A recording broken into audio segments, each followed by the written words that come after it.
আলাইকুম এভরিওয়ান। আজকে একটা বক্স আছে, এই বক্সটা হলো আপনার সব কিছু ঠিক আছে কিন্তু বাদ অডিও আসে না আর কি।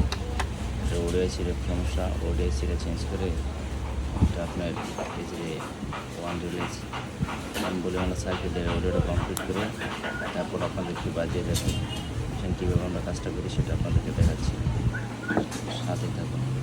এটার পিছনের সার্কিট আপনার, এটা হলো এটার মাদারবোর্ডটা। এখানে আপনার এই যে রোটি সার্কিটটা ছিল এটা আপনার ডিসকানেক্ট করে দিয়েছে, এটা শর্ট হয়ে গেছে, যার কারণে আপনার লাইনটা পাইতেছে না আর কি, বাঁচতেছে না। এর পরিবর্তে আমরা বলে আমরা সার্কিটটা লাগিয়ে আপনাদেরকে বাজিয়ে দেখাবো। দেখেন আমাদের কাজ কমপ্লিট, অনেক সুন্দর শেষ। এখন আমরা বক্সটা অন করে দেখবো কী অবস্থা। Bluetooth pairing success. সাকসেসফুলি ওকে, ঠিক আছে, ধন্যবাদ। ফাইনাল লুকটা দেখার জন্য ফিটিং করে তারপর আপনাকে বাজিয়ে দেখাচ্ছি।